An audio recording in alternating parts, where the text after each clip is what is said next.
Bienvenue à vous. Nous sommes très heureux de vous accueillir ici au COS CRPR de Nanteau. Je ne sais pas si certains d'entre vous sont déjà venus, peut-être que vous pouvez lever la main. D'accord, ça fait deux, je présente évidemment.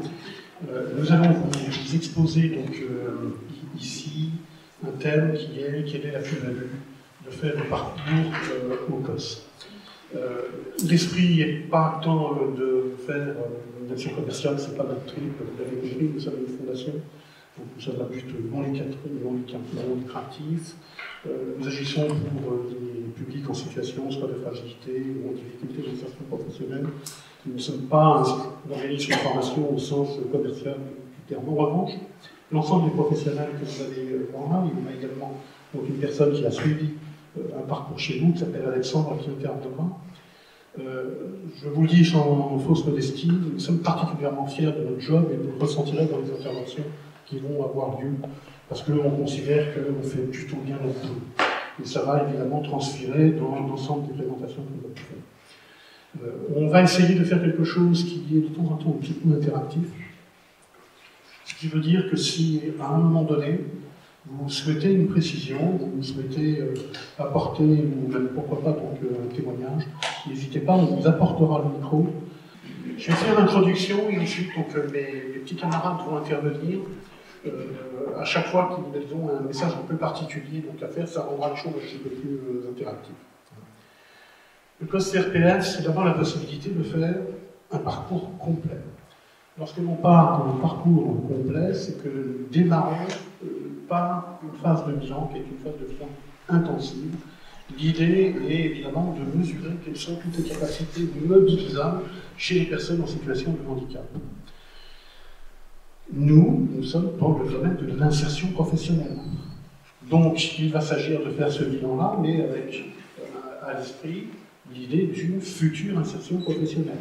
Ce n'est pas donc tant l'aspect médical, par exemple, qui va nous intéresser, que de savoir ce que l'on va pouvoir mobiliser comme capacité cognitive ou capacité physique chez la personne en situation de handicap. Étant entendu que nous avons deux types de publics.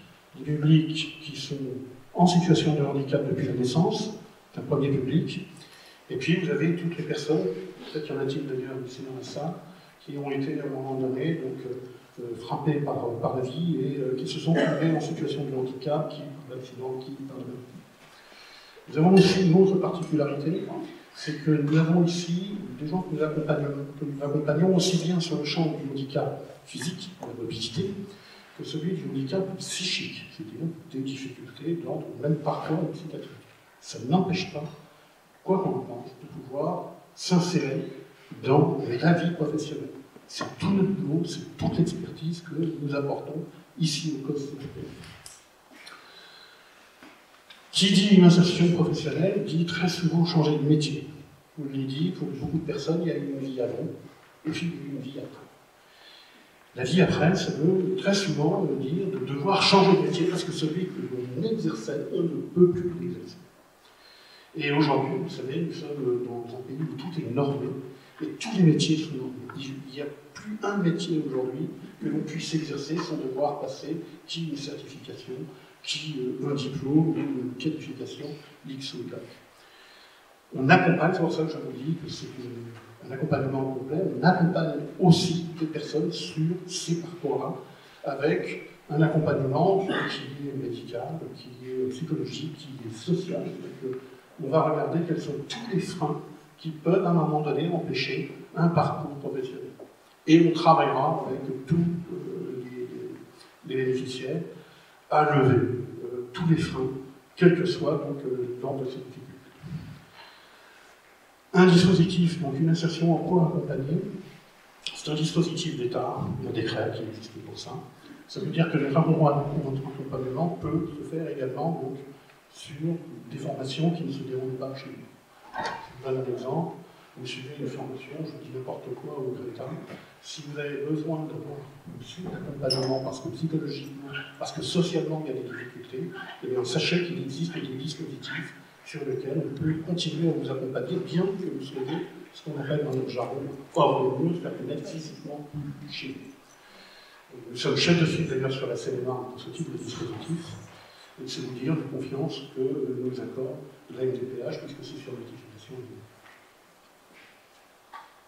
Voilà. Une durée de formation adaptée, je ne sais pas si quelqu'un de vous veut intervenir déjà à ce niveau-là. Ce qui est bien, c'est quand vous avez les camarades, c'est qu'ils vous aident. Mélanie, peut-être? Merci, bonjour à toutes et tous. Donc Mélanie Lacombe, formatrice des conseillers en insertion professionnelle sur la filière qualifiante. Donc effectivement, on va parler un petit peu de la durée des formations. Donc effectivement, pour comparer au droit commun, on est sur de la réadaptation professionnelle. Qui dit réadaptation professionnelle dit des parcours de formation plus longs. C'est-à-dire adapté aux stagiaires, adapté justement à sa situation médicale, adapté à sa situation sociale, c'est-à-dire on a une approche tout à fait holistique du stagiaire, on le prend en totalité et dans sa globalité et on adapte les contenus et les parcours de formation. Donc c'est-à-dire qu'on prend le temps, on individualise les parcours évidemment, et puis on réaménage si besoin également les parcours et les contenus de formation.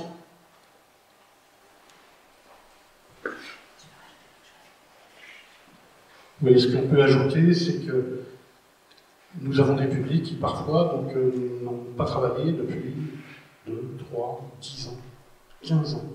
Et vous imaginez ce que c'est que de reprendre donc, un parcours, évidemment, d'insertion professionnelle. Il faut que la machine se remette en route. Il y a un énorme sujet qui est la reprise de confiance en soi, parce que le sujet des personnes qui ont quitté la vie active depuis longtemps, c'est qu'à un moment donné, on se demande si on a encore une valeur sur le plan du travail. Et c'est la raison pour laquelle nous prenons notre temps avec les stagiaires, puisqu'il y a tout cet accompagnement pour la reprise de confiance en soi et de remobiliser donc les personnes de sorte que voilà, on fasse un accompagnement progressif et qui soit surtout pas brutal, ce qu'on ne rencontre pas dans le droit commun, ce que nous disait tout à l'heure Mélanie.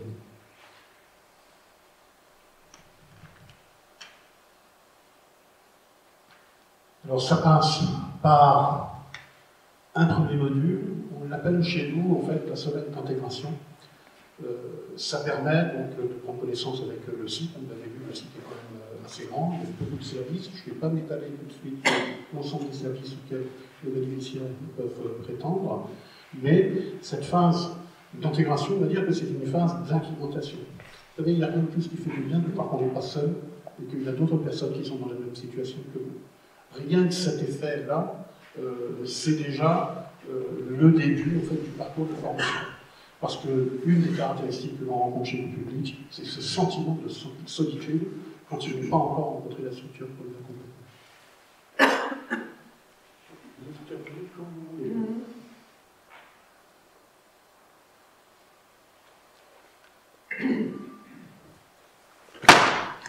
Alors, peut-être Anne, sur cette planche. On parle de l'équipe pluridisciplinaire, donc je pense que tu es la personne au cœur du coup, de ces dispositifs parce qu'il y a du travail. Donc, je suis Anne Julie, responsable des psychologues. Nous sommes dans l'établissement à Manteau 3 psychologues actuellement.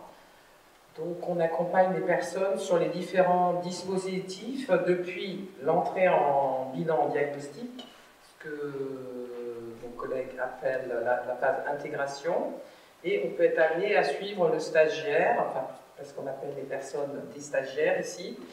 On les accompagne tout au long de leur parcours jusqu'à la formation professionnelle.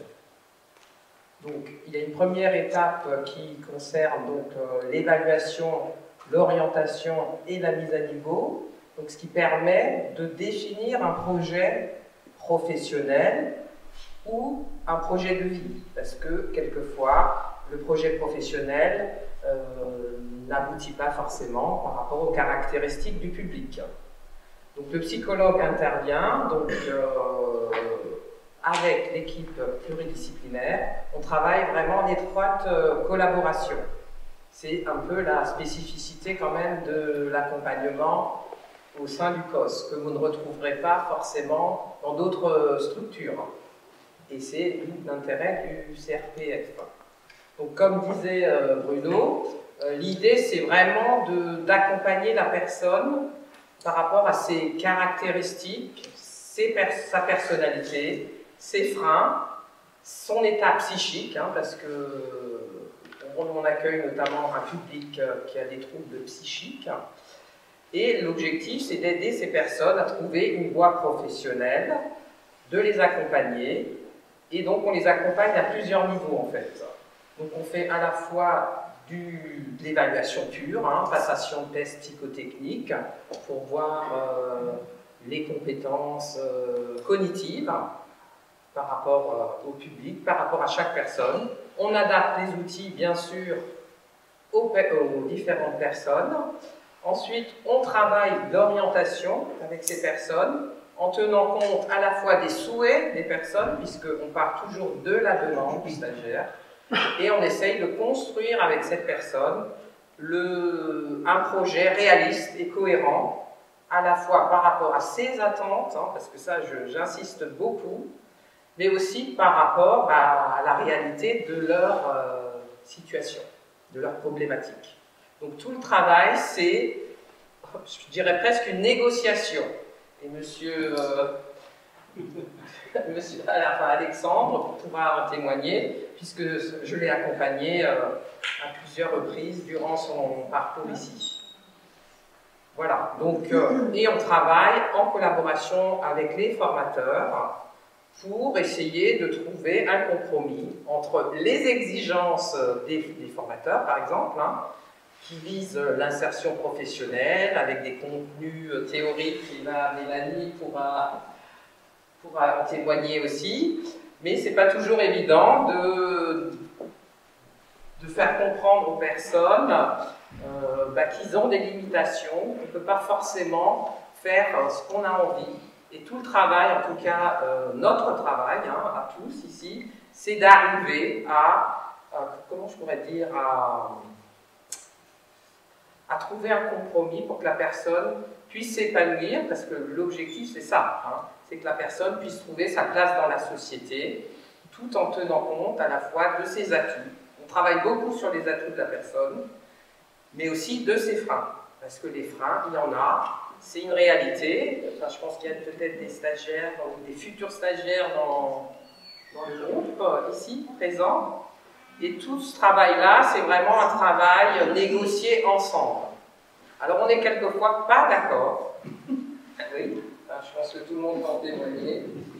Et donc, quand on fait des orientations à la FDPH, nous, on donne notre avis, hein, notre conseil, mais on signifie toujours la demande de la personne. Voilà. Et pour moi, une orientation réussie, c'est quand on est arrivé à un accord commun, voilà, entre le bénéficiaire et l'équipe pluridisciplinaire. Voilà, en gros. Est-ce que vous avez des questions? Pour moi, c'est tellement évident, mais... Vous n'avez pas de questions? Non? D'autres personnes? Non? Ça vous paraît clair? C'est ça, c'est très clair. Voilà.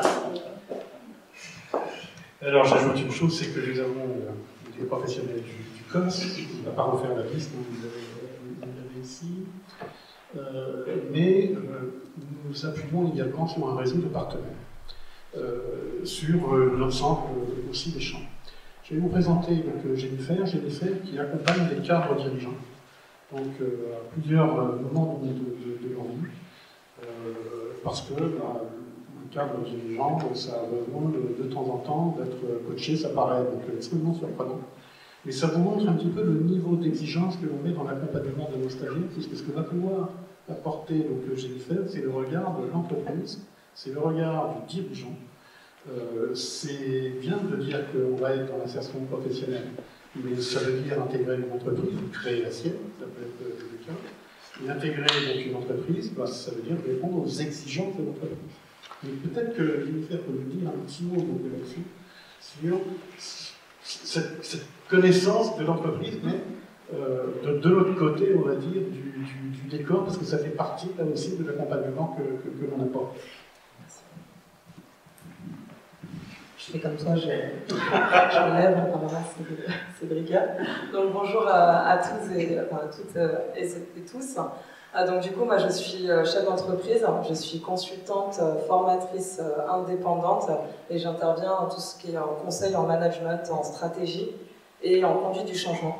Et plus particulièrement sur le volet handicap, c'est-à-dire l'accompagnement des cadres dirigeants et des DRH sur le volet handicap. Parce que comme disait Bruno, aujourd'hui, c'est pas simplement dire il y a des personnes en situation de handicap, il faut déjà détecter le handicap, ensuite il faut pouvoir recruter, et ensuite il faut pouvoir maintenir à l'emploi et voir, dans certains cas, reclasser s'il y a une nécessité, s'il y a des inaptitudes par rapport au poste. Parce qu'il faut vraiment intégrer le fait qu'une situation de handicap aujourd'hui, c'est pas une situation de handicap qui est générale, c'est une aptitude par rapport à un poste. Et souvent, on oublie qu'en fait, un handicap, c'est pas on arrête de travailler, il se passe plus rien, c'est la fin du monde. Parce que justement, derrière le mot handicap, on a tendance à mettre toujours les situations extrêmes, en oubliant qu'en fait, il y a une palette dans le handicap. Et donc, du coup, même les formations qui sont proposées par le COS, sur le parcours, ce sont bien des formations qui sont adaptées aux situations de handicap. Donc nous, en tant qu'entrepreneurs, en tant que recruteurs, on sait que les personnes qu'on va recevoir en entretien, ce sont des personnes qui sont capables, qui ont les compétences. Et c'est là que j'ai envie de dire qu'on parle de management des compétences et on ne parle pas de management du handicap, en fait. Le handicap, je le disais ce matin pour ceux qui étaient là à la conférence, c'est une identité au travail. Des accidents de la vie, il y a le handicap, mais il y a d'autres accidents de la vie. Et du coup, les managers, les recruteurs doivent pouvoir faire face à ça pour des objectifs de performance. Tout simplement, il y a un moment donné, vous avez une organisation, qu'elle soit publique ou privée, parce que j'interviens aussi auprès des cadres dirigeants et des DRH dans le secteur public, il est absolument nécessaire de se dire, on a un objectif commun, le but c'est d'atteindre un résultat, et comment on fait? On le met en œuvre, on agit de concert, pour pouvoir justement atteindre cet objectif avec ces différentes identités au travail qui sont juste des différences. Vous vous levez le matin, on est bien d'accord que des fois une des identités au travail c'est la veille, vous êtes embrouillé avec votre conjoint ou votre conjointe et ça entraîne des difficultés dans le management. Le handicap est une autre difficulté que les managers et les DRH doivent intégrer. Donc du coup, avec le COS, et merci d'ailleurs pour l'accueil qui est toujours très qualitatif avec les partenaires du COS. Donc on a décidé de développer un partenariat. Donc moi j'agis en tant que consultante en extérieur et j'interviens ici. Du coup j'interviens également avec une DRH psy qui est spécialisée justement sur ces problématiques et qui vient d'un grand groupe et d'un autre entrepreneur qui est lui-même en situation de handicap. Et en fait on propose des ateliers. Ce sont des ateliers de mise en situation parce qu'il y a les formations, c'est bien. Donc il y a les compétences, mais comment on valorise la compétence? À savoir comment on se présente un recruteur, comment on ne parle pas de la situation de handicap, et comment justement il y a l'exercice du CV, il y a l'exercice de la lettre de motivation, et il y a les entretiens. Et souvent, que ce soit une situation de handicap ou pas, on se retrouve on envoie des lettres de motivation, on envoie des CV, et on n'a pas de réponse. Et donc l'avantage de l'accompagnement qu'on propose aujourd'hui, c'est de pouvoir dire, en fait là il y a ça qui ne va pas sur le CV, sur la lettre de motivation, mais d'avoir une réponse, d'avoir un retour. Parce que souvent quand on envoie les courriers, les mails, on n'a pas de retour et on ne peut pas justement s'améliorer, à savoir qu'est-ce qui a péché, pourquoi on n'a pas été accepté, et puis quand on passe l'étape où on est accepté, via l'entretien, et comment on n'est pas déstabilisé par les recruteurs, et comment justement la situation de handicap ne devient pas justement un handicap pour pouvoir prendre la parole et s'affirmer, et à l'inverse faire attention au fait que les recruteurs ont tendance à appliquer des critères de discrimination, et donc mettre mal à l'aise des personnes qui ont déjà eu des accidents de la vie et qui n'ont pas besoin de faire face à ce genre de situation sur les recrutements, et derrière de se dire en fait moi c'est ma compétence que je suis censée présenter et absolument pas une situation de handicap. Et c'est comment on oriente son parcours autour de ses compétences, comment on prend confiance en soi. Donc on travaille vraiment sur ça avec une dynamique très participative. Du coup le but c'est pas de parler, hein, Nous, on apporte notre expérience, mais c'est de faire parler les stagiaires et de leur dire, de répondre à toutes leurs questions, à leurs inquiétudes. Et le fait d'avoir des professionnels qui ont double regard, moi, en tant que formatrice, je me retrouve avec des dirigeants qui ont aussi leur malaise, qui appréhendent la situation de handicap. Enfin, des fois, j'ai des situations qui sont assez... par exemple, sur les handicaps psychiques, il y a vraiment des clichés, des stéréotypes autour de ces situations de handicap, où des fois, on est dans une dimension infractionnelle, c'est-à-dire qu'intégrer une personne en situation de handicap, c'est forcément intégrer quelqu'un qui va vous tuer dans une entreprise. Donc, du coup, il y a un gros effort de communication, d'expliquer les situations de handicap. Et donc c'est aussi mon travail de l'autre côté, et de faire en sorte que les stagiaires qu'on accompagne, eux, ne soient pas confrontés à des personnes qui ne sont pas sensibilisées à leur pathologie éventuelle. Je ne sais pas si vous avez des questions. C'est parce que vous êtes timide ou parce qu'on vous explique bien? Donc, je pense que vous avez entendu le message de handicap, c'est pas une identité. Ça oblige à travailler différemment, ça oblige évidemment à avoir des stratégies pour pouvoir compenser la situation de handicap. Et le handicap, c'est pas une identité. En revanche, une identité professionnelle, une identité sociale. Et c'est tout ce chemin que nous faisons avec nos stagiaires.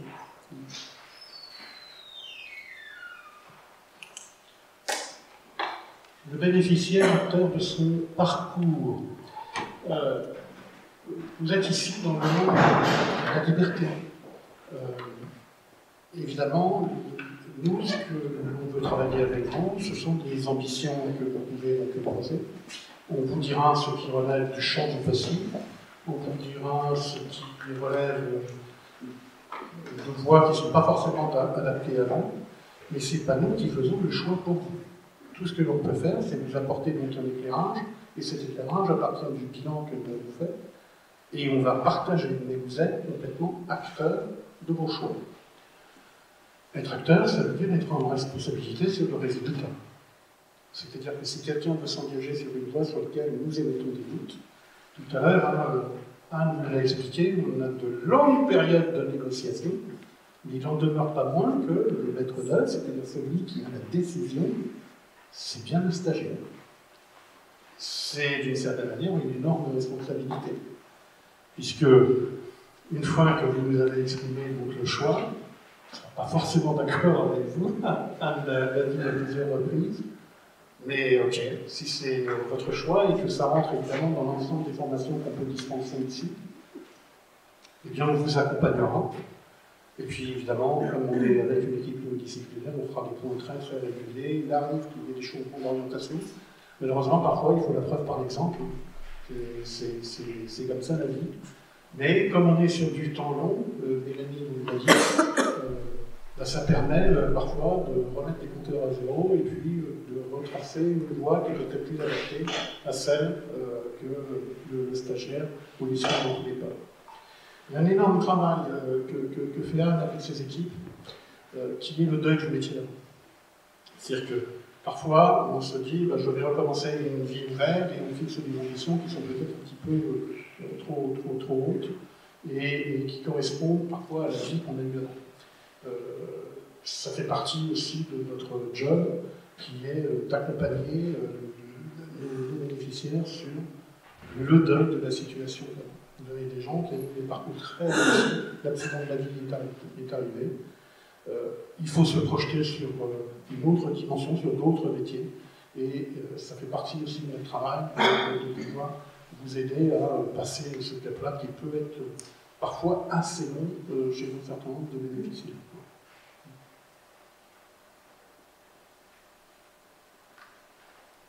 L'accompagnement individualisé, je ne sais pas qui veut intervenir là-dessus. Jennifer en a parlé donc, un petit peu. Toute personne est différente et tous les handicaps sont différents. Ce qui veut dire que l'accompagnement que vous avez donc ici au COS est complètement personnalisé. C'est-à-dire que deux personnes qui rentrent en même temps à la limite au COS et qui feraient même, pourquoi pas, la même formation professionnelle, n'auront pas forcément le même accompagnement. C'est pas parce qu'on est en situation de handicap qu'on n'a pas besoin, par exemple, d'être accompagné psychologiquement. Fort heureusement, vous avez des gens qui sont handicapés moteurs, par exemple, et qui vont bien. Ok, la situation de handicap ne dit pas non plus qu'on est forcément dans une situation de détresse. À l'inverse, vous pouvez avoir des gens qui ont du mal à passer ce cap-là et qui ont besoin d'un accompagnement personnalisé, voire un suivi médical. Parce que malheureusement, parfois, le handicap, c'est aussi des contraintes de la vie de tous les jours, et on a une équipe médicale qui permet de vous accompagner. Alors, quand je dis de vous accompagner, il ne faut pas compter sur le post-CRPF pour faire des ordonnances. Ce n'est pas le sujet. Le sujet, ça reste évidemment l'accompagnement, soit du médecin libre, des structures hospitalières quand il y a besoin, mais il n'en demeure pas moins que d'être accompagné par ici des médecins, des infirmières, ça permet de lever avec eux un certain nombre de difficultés et de bénéficier là aussi d'un conseil qui est ce qu'on appelle du conseil d'experts, parce que ce sont des gens qui connaissent particulièrement bien le travail. Pour vous donner une idée des chiffres de mémoire, vous devez avoir à peu près 450 personnes qui passent tous les ans ici, au COS. Donc ça vous laisse imaginer toutes les situations que l'on peut voir.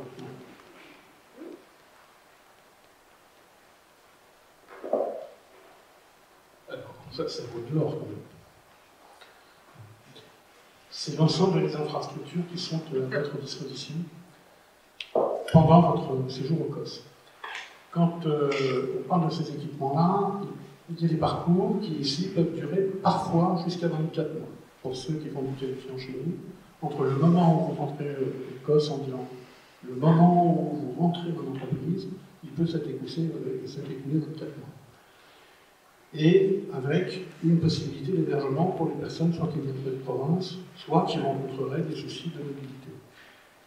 Donc ça veut dire que derrière, il faut évidemment mettre un ensemble de moyens à disposition de nos stagiaires. Vous avez la liste qui est là, je vous ai plutôt fier. Peut-être que certains d'entre vous ont déjà visité un peu donc, les installations, le gymnase, le visite. Mais l'avantage de pouvoir venir ici, donc au COS de Manteau, vous n'êtes pas à Paris, et essayer de trouver un CRP à Paris qui est ici. Et tout simplement pas possible. Ou même dans le Val-de-Marne, on a, nous, cette chance de voir ce qu'on appelle du foncier. Et grâce à ce foncier, ça nous permet de monter un certain nombre de projets, et vous en avez la liste. J'en profite pour dire ceux qui souhaiteraient donc, avoir la présentation, ou qui voudraient donc, avoir le film, n'hésitez pas donc, à vous inscrire si vous ne l'avez pas déjà fait, de sorte de pouvoir bénéficier de l'ensemble des supports et de la présentation que l'on a faite ici. Est-ce que vous avez tout lu ? Il y a une récitation tout à l'heure, donc vous avez bien retenu.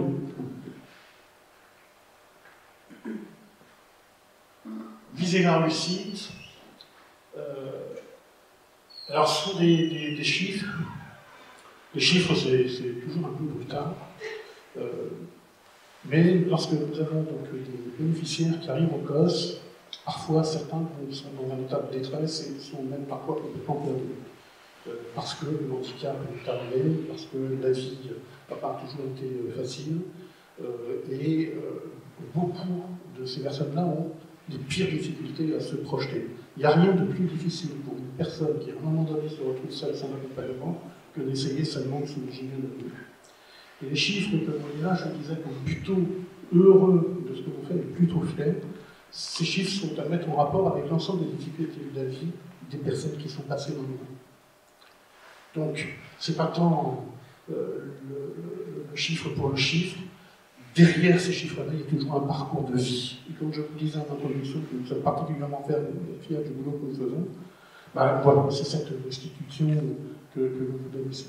Je vais donner la parole à Alexandre. Alexandre qui a fait un parcours chez nous. Il est aujourd'hui en formation dans les mains de Mélanie, le pauvre. Et peut-être de raconter un petit peu le parcours que vous avez fait ici.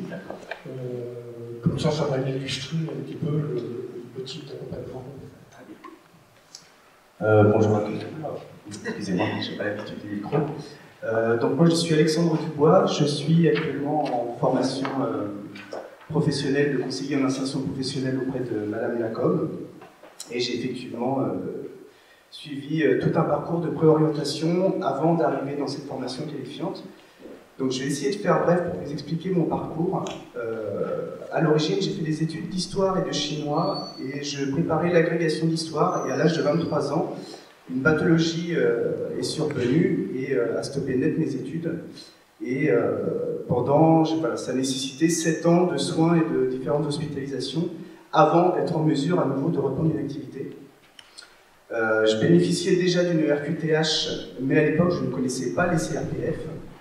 Et j'ai pris sur moi de me réorienter tout seul. Et j'ai passé un master enseignement, je suis devenu professeur des écoles.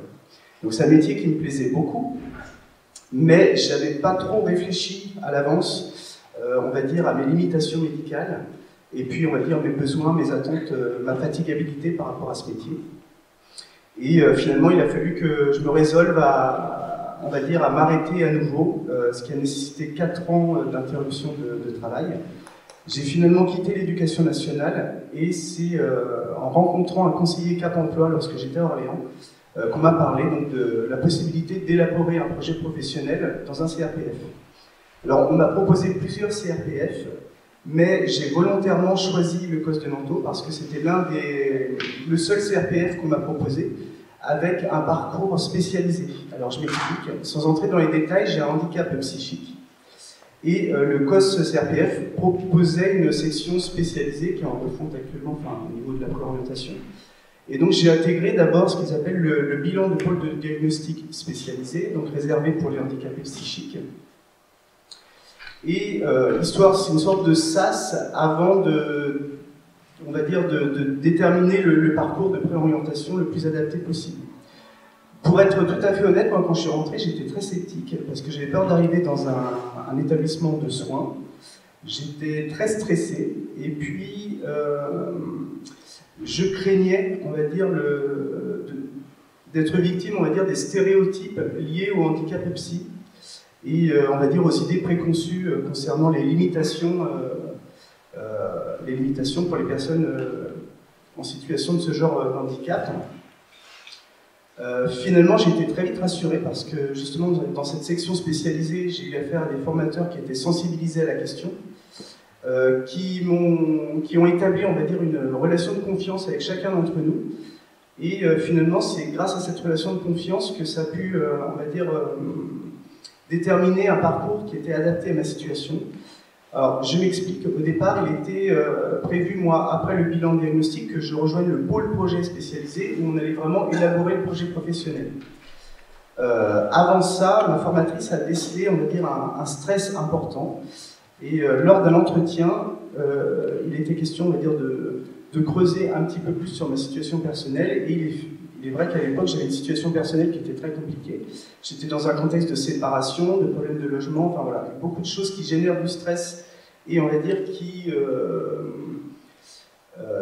pouvaient parasiter, on va dire, mon parcours d'insertion professionnelle. Et voilà, ma situation personnelle, enfin voilà, il y a vraiment eu une prise en considération globale, on va dire, de ma situation. Et ma formatrice de l'époque m'a proposé d'intégrer d'abord un pôle savoir, c'est-à-dire une remise à niveau. Non pas en ce qui me concerne pour vraiment me remettre à niveau en français ou en mathématiques, mais plutôt pour travailler sur la gestion du stress. Donc j'ai accepté, je suis entré en pôle projet et effectivement j'ai eu droit à un parcours qui était vraiment individualisé,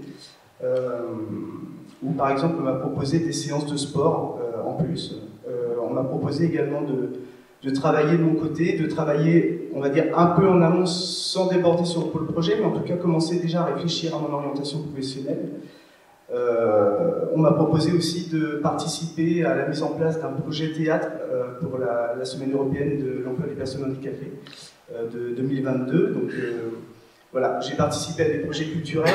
Moi, tout ça, ça a permis, on va dire, de retrouver une certaine confiance en moi, de retrouver une certaine individualité, et puis aussi de prendre de la distance par rapport à ma situation personnelle, de stabiliser ma situation personnelle et d'être dans les meilleures conditions possibles pour pouvoir ensuite entamer une véritable élaboration de projet. Donc c'est vrai que ce qu'on disait tout à l'heure, l'avantage ici c'est vraiment qu'il y a un suivi avec une équipe pluridisciplinaire, c'est-à-dire que je n'étais pas uniquement en contact avec soit mon formateur ou ma formatrice en fonction de la section, mais effectivement avec les psychologues, avec le personnel médico-social.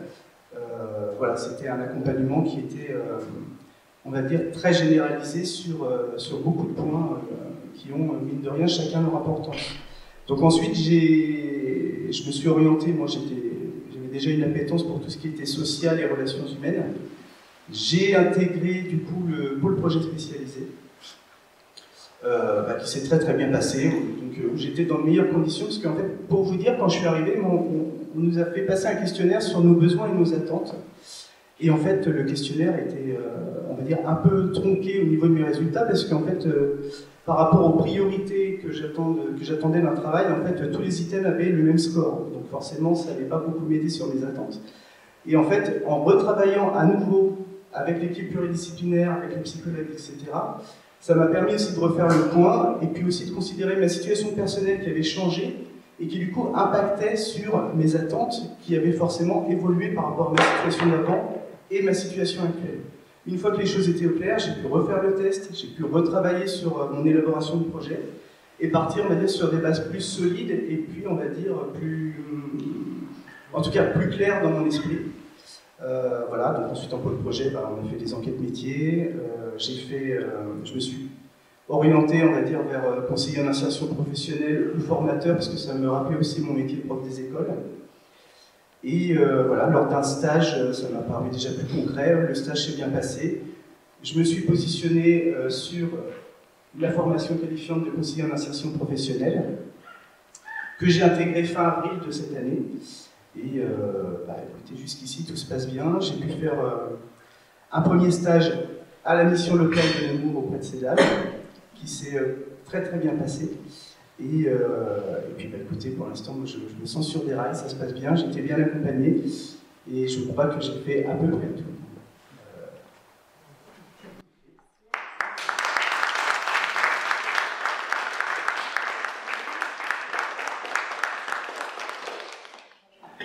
Vous voyez, dans les représentations, quand on parlait du handicap aussi, on s'imagine, alors tout à l'heure, je ne sais plus je crois que c'était Jennifer qui disait le handicap aussi, on voit un tueur, et du coup on se met le dos au mur parce qu'on a peur d'être attaqué. Enfin, vous voyez contre quoi en fait il faut que l'on lutte. Bravo Alexandre, on n'y est pas encore, mais pas de pronostic pour le titre. Ouais, je le sens bien, ça va. Sur la formation qualifiante, peut-être que Jonathan peut peut-être intervenir un petit peu parce que peut-être expliquer la différence en fait. Je parle en termes de déroulé pédagogique, ce que l'on apporte dans un CRP, ce qu'on ne peut pas forcément trouver en droit commun. Bonjour à tous et à toutes. Donc, je me présente, je suis Jonathan Parmodé, je suis du coup formateur pour les techniciens d'assistance en informatique et installateur en dépanage en informatique. Du coup, ce que je voulais vous dire, moi, c'était surtout qu'on a une vraie richesse. Je parlais surtout pour mon parcours avec les stagiaires. Il n'y a pas si longtemps que ça, on a eu un stagiaire qui est arrivé quasiment à la soixantaine, qui était détruit par la vie et que lui-même, déjà rien qu'en arrivant dans la formation, il ne se voyait pas du tout réussir ce titre. Et avec l'aide de toute l'équipe, psychologue, etc., pourtant c'était quelqu'un qui était vachement réfractaire dès le départ pour aller consulter un psychologue et trouver des solutions à son parcours final. Il nous a écoutés, il a eu une séance, juste une séance qui l'a transformé, ce monsieur. Il a eu son titre intermédiaire juste après cette séance de confiance et de confidence. Et juste après ce titre-là, en fait, ça l'a tellement mis en confiance une fois qu'il a eu son titre. Il a effectué son stage, c'est au conseil départemental du Loiret. Il devait avoir un deuxième stage au conseil départemental du Loiret, toujours parce que ça s'était tellement bien passé lors du premier stage, qu'au final, au mois de septembre, au lieu de partir en stage, il est parti directement à l'emploi, sans passer directement son titre. Donc c'est juste pour vous démontrer et pour vous dire que peu importe comment on arrive, peu importe à l'âge à laquelle on arrive, je rejoins Bruno par rapport à ce qu'il a dit, les acteurs ce n'est pas forcément nous, les formateurs, les psychologues et tout, c'est surtout les objectifs que vont se fixer les stagiaires. Et c'est là où on voit que c'est vraiment une revanche sur la vie et peu importe le parcours, c'est tout simplement magnifique en fait de pouvoir aider ces personnes-là et de les reconduire vers l'insertion. Merci. Merci pour nous avoir écoutés. Vous avez été beaucoup plus sage qu'on le pensait. Ce truc-là ne marche plus. Est-ce que vous avez dit, c'est le moment d'avoir des questions? Est-ce que vous n'avez aucune question, vous êtes triste. Donc il faut au moins qu'un se lève la main, même si la question est une question d'opportunité. En ce qui concerne donc le coche, quelle que soit la situation, vous passez de toute façon par une phase de bilan chez vous. Et cette phase de bilan, on l'appelle BPD, on l'appelle phase de diagnostic, mais c'est en réalité donc, la même chose. Et vous passez chez nous forcément par cette phase de bilan, y compris parfois lorsque vous avez fait un bilan dans un autre établissement. Je m'explique. On est parfois face à des situations qui évoluent extrêmement rapidement. Le bilan qu'on a pu faire il y a 2 ans n'a pas forcément une grande valeur chez nous parce que la situation médicale a pu changer, la situation sociale a pu changer. Donc systématiquement, même si ce serait déjà une prestation, vous l'avez faite dans un autre établissement, vous la refaites avec nous. Ce bilan-là va nous permettre de faire une photographie de votre situation. Et une fois qu'on a cette photographie de la situation, on va déjà se poser une première question qui est: est-ce que vous êtes prêt ou non à pouvoir engager un parcours de projet professionnel? Si vous n'êtes pas prêt, quelles qu'en soient les raisons, on ne va pas vous orienter de force sur vous allez travailler le projet professionnel avec lui, tac, tac, tac. Non, on peut très bien, à l'issue de cette phase de diagnostic, vous orienter vers une structure de soins. On peut très bien vous orienter vers une structure spécialisée, tout dépend de la situation que l'on rencontre. Et j'aime beaucoup ce qu'a dit Anne tout à l'heure lorsqu'elle évoquait le compromis, c'est que, évidemment, nous, on établit un diagnostic, mais vous imaginez bien que la personne n'est pas toujours d'accord avec notre diagnostic. Et vous vous souvenez, on vous a dit également dans un des slides que vous étiez acteur de votre choix. Ce qu'il est important de comprendre dans l'ensemble de ces dispositifs, c'est que lorsque nous établissons ce bilan, nous le faisons pour un donneur d'ordre, qui est la MDPH. Et on se doit, ne serait-ce que par esprit de loyauté, de donner la photographie telle que nous, on l'a trouvée à la MDPH. Mais ce qu'on dit également aux bénéficiaires, qui peut ne pas être d'accord avec la proposition, la préconisation que l'on lui fait, c'est qu'il a tout à fait la possibilité d'aller au-devant de la MDPH et de dire qu'il n'est pas d'accord. Et la MDPH, dans ce cas-là, je ne vais pas m'étendre sur le dispositif de recours, mais il existe plusieurs circuits de recours qui permettent à la MDPH de réentendre la personne qui, évidemment, va expliquer les raisons pour lesquelles il n'est pas forcément d'accord avec la préconisation que vous faites. Je vous dis, on travaille depuis longtemps avec les MDPH, elles nous font plutôt confiance. Mais il n'en demeure pas moins que ce dispositif existe. Si on considère que vous êtes prêt pour un projet professionnel, encore faut-il définir ce projet. Et c'est tout le travail de Pôle Projet, il s'appelle Pôle Projet. Je ne sais pas si d'ailleurs d'autres COP ont exactement la même dénomination, mais on y est. Tout à l'heure, Alexandre nous l'a expliqué, on voit une filière dite classique et spécialisée, parce qu'on peut parfois prendre plus de temps sur les personnes en situation de handicap psychique, sachant que le spectre en plus est assez large. Le principe est le suivant, c'est de mesurer vos appétences, de mesurer vos aptitudes, de regarder là où vous êtes talentueux, de regarder à l'inverse là où on sait que vous n'aurez pas forcément de disposition, de travailler tout ça avec vous. Et puis on va faire émerger un certain nombre de pistes. Ce travail est extrêmement important parce que parfois, les personnes qu'on accompagne se découvrent complètement. Vous savez, quand on parle par exemple de personnes qui ont un goût pour l'art, vous n'imaginez pas le nombre de gens qui ont dit: tiens, vous avez un côté artistique, alors le bénéficiaire tombe de l'arbre, en disant: mais non. Et pourtant, les études démontrent que vous avez un côté artistique. Alors qu'est-ce que ça veut dire? Ça ne veut pas forcément devenir peintre ou devenir sculpteur, quoi. Mais peut-être d'aller rechercher et de le faire avec les bénéficiaires des métiers qui sont plus ou moins en rapport avec l'art. Pourquoi pas accompagnateur dans un musée? Vous voyez les rapprochements qu'on peut faire. Une fois qu'on commence à avoir une piste sur le ou les projets, encore faut-il que ça puisse se concrétiser. Donc la première chose que l'on va faire, c'est ce que l'on appelle une vérification de projet. Toute la difficulté, ça va être de faire la part des choses entre ce qu'on appelle le projet de cœur, j'ai envie de faire ceci, et le projet de raison, je peux faire ceci. Alors, je reviens à un, la négociation. Oui, votre projet est comme ça. Mais nous, on pense que ça va être difficile pour vous. Donc, creuser plusieurs pistes. C'est tout le job que l'on fait avec nos bénéficiaires. Mais ça veut dire aussi se confronter à la réalité du terrain. Et là, Alexandre l'a dit, vous avez un travail dans quatre métiers.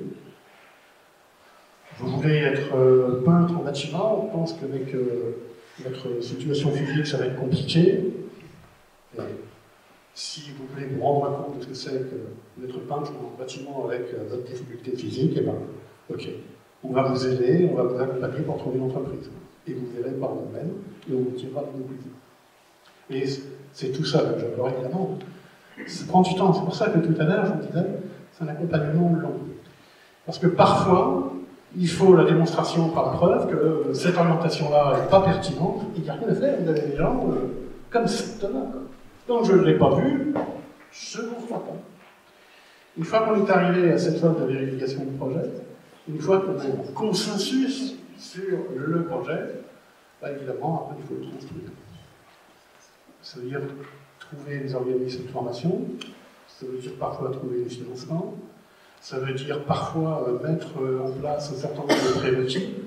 Tout à l'heure, on évoquait le thème de séparation, des gens qui se séparent et qui perdent le logement.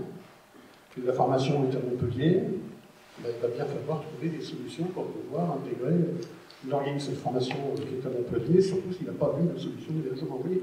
En fait, c'est tout ce travail de projet en fait, que l'on va construire, et c'est pour ça que ça prend du temps. Et le tout départ, c'est vraiment une orientation du temps. Ça veut dire que le prescripteur se voit, et évidemment, recevoir le bilan sous réserve que la personne accepte de nous communiquer. On a parfois quelques difficultés avec ça, mais que le bilan qu'on fait, évidemment, il appartient d'abord à l'individu. Et on a quelquefois des incompréhensions avec nos partenaires prescripteurs. Je voudrais adresser quelqu'un pour un bilan, et ça donne quoi?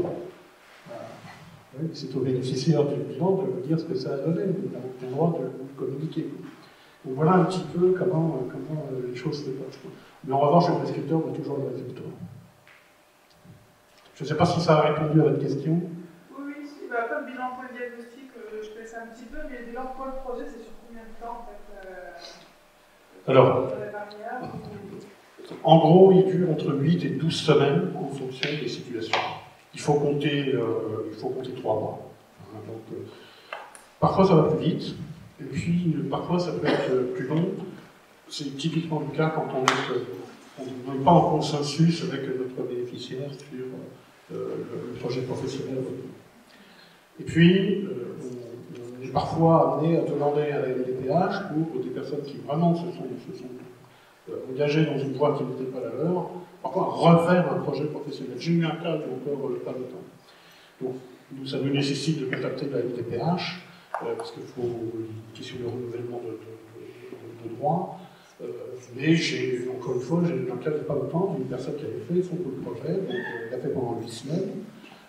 Elle a engagé son parcours à l'extérieur, puisque ça relève du droit commun, pour s'apercevoir que finalement la voie choisie n'était pas la bonne. Et donc, je me dis, est-ce que je pourrais refaire un peu le projet, parce qu'il faut repartir de zéro. Bon, ce sont des situations qu'on est capable de gérer. Quand on vous parlait d'individualisation tout à l'heure, on est vraiment là-dedans. Pour le projet, c'est ce que vous disiez tout à l'heure, c'est la formation. Alors, vous avez plusieurs situations. Le pôle projet peut conduire à un projet de vie. Ça peut, le travail, c'est pas pour vous, en tout cas pas maintenant. Ça peut conduire directement à l'emploi. Eh bien écoutez, vous souhaitez vous orienter vers ce métier-là, mais moyennant l'aménagement de votre poste de travail, ou un aménagement des horaires, moyennant un équipement particulier. Mais vous êtes déjà capé pour exercer ce métier-là. Pas forcément besoin de formation. Et puis, vous avez ceux qui sont vraiment en changement d'orientation professionnelle, ce qu'on évoquait tout à l'heure. J'avais un métier avant, je veux aller vers un nouveau métier. Et là, on essaie de mettre en place les formations qui nous viendront. On fait un très gros travail avec les stagiaires, parce que tout ne se passe pas forcément dans ce qu'on va appeler le milieu protégé. Le droit commun a une offre aussi qui est assez riche, et vous avez des métiers qui ne sont pas forcément faits au CRP. Mais on les accompagne. Ça peut être de la préparation au concours. Vous avez aujourd'hui beaucoup d'organismes de formation qui mettent à montrer une évaluation. Quand vous n'avez pas passé des moments depuis longtemps, ça vous fout dans un état de stress épouvantable. Donc on peut être amené, par exemple, à faire des opérations de coaching pour préparer les gens à passer ces concours. Voilà le type de prestation qu'on peut faire. Merci. D'autres questions?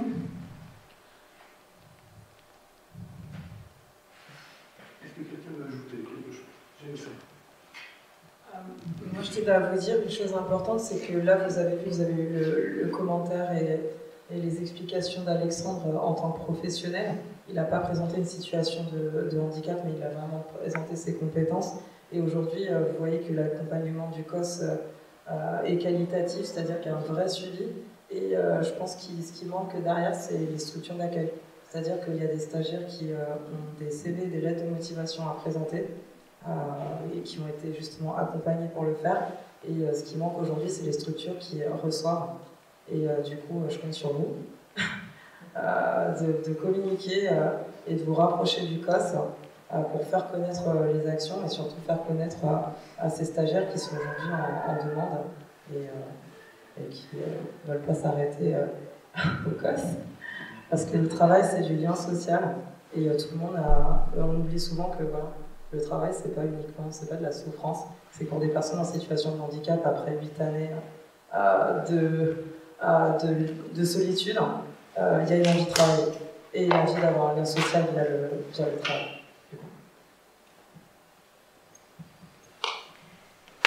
Merci à tous. Bonne soirée à tous et merci. Merci à vous.